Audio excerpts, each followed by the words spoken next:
Data analytics. आज technology की दुनिया में शायद ही कोई शब्द इससे ज्यादा चर्चा में हो, पर इस सबके पीछे असल में मौके हैं क्या? कौन सी जॉब्स हैं जो सबसे ज्यादा डिमांड में हैं? और हाँ, सबसे जरूरी सवाल, सैलरी कितनी मिल सकती है? तो आज की हमारी इस पड़ताल में हम इसी तेजी से बढ़ती दुनिया को समझने की कोशिश करेंगे। तो आगे क्या क्या देखने वाले हैं? सबसे पहले हम समझेंगे कि ये जो डेटा एनालिटिक्स का बूम है, ये आखिर है कितना बड़ा। फिर हम बात करेंगे उन टॉप रोल्स की जिनकी आज सबसे ज्यादा डिमांड है। इसके बाद हम सैलरी के आंकड़ों में गोता लगाएंगे, मतलब पैसा कितना है इस फील्ड में। और फिर जानेंगे कि कौन सी स्किल्स हैं जो अच्छी सैलरी दिला सकती हैं। आखिर में हम भविष्य की ओर देखेंगे कि 2027 तक क्या कुछ बदलने वाला है। तो चलिए शुरू करते हैं पहले पॉइंट से। ये समझते हैं कि आखिर ये डेटा एनालिटिक्स का बाजार कितना बड़ा और कितना पावरफुल है। 343 बिलियन डॉलर्स। जी हाँ, ये कोई छोटी मोटी रकम नहीं है। अंदाजा ये है कि 2026 तक दुनिया भर में बिग डेटा और एनालिटिक्स का मार्केट करीब इतना बड़ा हो जाएगा। मतलब इससे इस इंडस्ट्री का इकोनॉमिक स्केल कितना जबरदस्त है, इसका अंदाजा लगाया जा सकता है। लेकिन बात सिर्फ पैसों की नहीं है, बात है नौकरियों की। और यहाँ जो फर्क है वो सच में हैरान करने वाला है। देखिए, जहाँ ज्यादातर प्रोफेशंस में जॉब ग्रोथ यानी नौकरियों में बढ़ोतरी लगभग 5 से 8% के आसपास रहने की उम्मीद है, वहीं डेटा एनालिटिक्स से जुड़ी जॉब्स में ये ग्रोथ 25 से 36% की तूफानी रफ्तार से होने का अनुमान है। सोचिए कितना बड़ा अंतर है। और अगर इसे नंबर्स में देखें तो ये आंकड़ा है 1,15,00,000। जी हाँ, सिर्फ 2026 के आखिर तक ही डेटा साइंस और एनालिटिक्स के फील्ड में इतनी नई नौकरियां आने का अनुमान है। ये एक बहुत बड़ा नंबर है। लेकिन यहाँ एक और दिलचस्प बात है जिसे समझना बहुत जरूरी है। वर्ल्ड इकोनॉमिक फोरम का कहना है कि 2027 तक कंपनियों को जितने डेटा और एआई एक्सपर्ट्स चाहिए होंगे, उतने मार्केट में होंगे ही नहीं।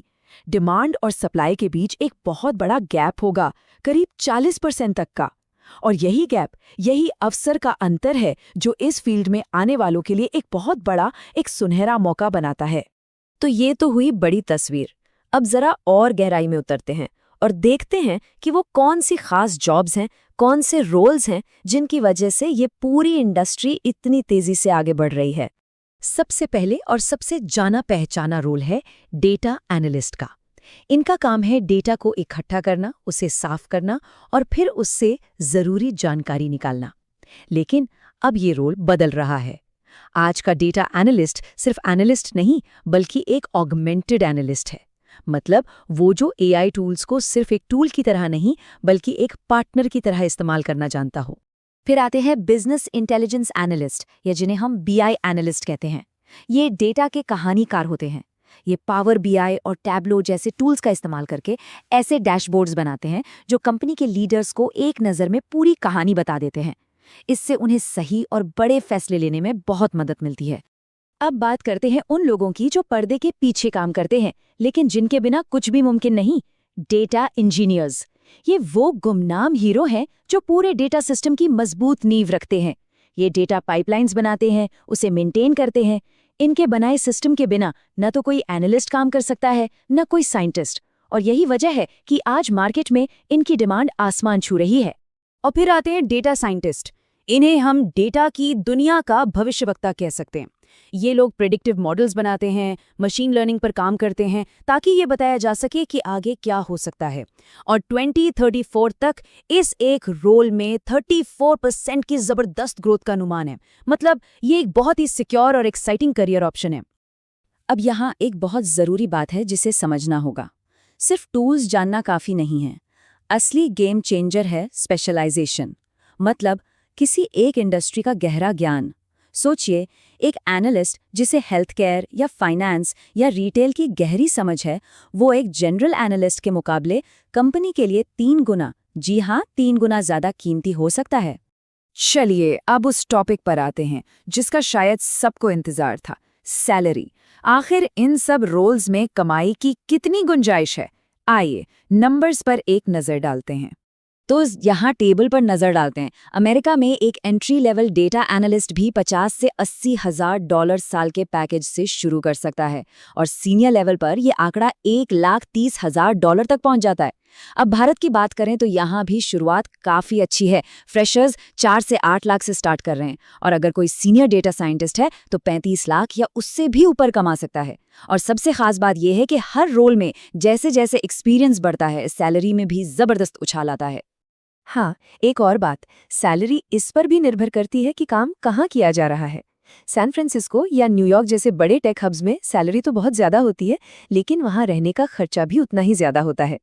दूसरी तरफ ऑस्टिन या रैली जैसे शहर हैं जो नए टेक हब बन रहे हैं। यहाँ सैलरी भी अच्छी है और रहने का खर्च भी कम है, तो एक अच्छा बैलेंस बन जाता है। ठीक है, तो हमने जान लिया कि कौन सी जॉब्स हैं और कितनी सैलरी है। पर अब सबसे बड़ा सवाल, इन जॉब्स को पाने के लिए सीखना क्या पड़ेगा? वो कौन सी स्किल्स हैं जो जरूरी हैं? इसे हम 3 लेवल्स में बांट सकते हैं। लेवल 1 है फाउंडेशन, मतलब नींव। इसमें आता है एसक्यूएल, एक्सेल और स्टैटिस्टिक्स। इनके बिना तो काम चलेगा ही नहीं। फिर आता है लेवल 2, जो भीड़ से अलग बनाएगा।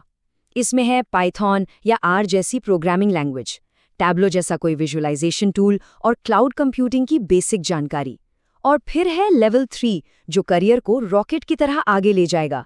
इसमें है मशीन लर्निंग, एआई टूल्स का इस्तेमाल और सबसे ज़रूरी डेटा स्टोरी टेलिंग। और अभी जो मैंने डेटा स्टोरी टेलिंग की बात की, वो कितनी ज़रूरी है, ये इस कोड से साफ पता चलता है। देखिए, कंपनियां ऐसे लोगों को तो ढूंढ लेती हैं जो कोडिंग कर सकते हैं, जो टूल चला सकते हैं, लेकिन उन्हें असल में तलाश है उन लोगों की जो नतीजों को, डेटा को समझा सकें, जो एक कॉम्प्लेक्स चार्ट को एक सिंपल बिजनेस एक्शन में बदल सकें। यही वो स्किल है जो प्रमोशन दिलाती है। तो कुल मिलाकर 2026 और उसके बाद का जो सबसे कीमती एनालिस्ट होगा, वो होगा ऑगमेंटेड एनालिस्ट। जैसा कि हमने पहले भी बात की, ये वो इंसान है जो एआई को सिर्फ एक टूल की तरह नहीं देखता, बल्कि उसे एक स्ट्रेटेजिक पार्टनर, एक साथी की तरह इस्तेमाल करता है। चलिए अब अपनी नज़र को थोड़ा और आगे ले जाते हैं और बात करते हैं उन ट्रेंड्स की जो आने वाले सालों में इस पूरी फील्ड का चेहरा बदलने वाले हैं। तो भविष्य में हमें 4 बड़े बदलावों पर नजर रखनी होगी। पहला, रियल टाइम एनालिटिक्स अब एक स्टैंडर्ड बन जाएगा, मतलब डेटा आया और तुरंत एनालिसिस हुआ। दूसरा, जो लोग टेक्स्ट, इमेज, वीडियो जैसे अनस्ट्रक्चर्ड डेटा को एनालाइज कर पाएंगे, उनकी डिमांड बहुत बढ़ जाएगी। तीसरा, एथिकल एआई और डेटा प्राइवेसी, ये सिर्फ बातें नहीं रह जाएंगी, बल्कि जॉब का एक सेंट्रल हिस्सा बन जाएंगी। और चौथा, रिमोट वर्क का चलन दुनिया भर में सैलरी के ढांचे को बदलता रहेगा। तो इस पूरी बातचीत का निचोड़ क्या है? यही कि सिर्फ टेक्निकल स्किल्स से बात नहीं बनेगी। इस फील्ड में असली कामयाबी का राज है टेक्निकल स्किल्स और किसी एक इंडस्ट्री की गहरी समझ का कॉम्बिनेशन। तो आखिर में सवाल ये उठता है कि अगर इस फील्ड में उतरना है तो विशेषज्ञता के लिए कौन सा डोमेन चुना जाए? फाइनेंस, हेल्थ केयर या कुछ और?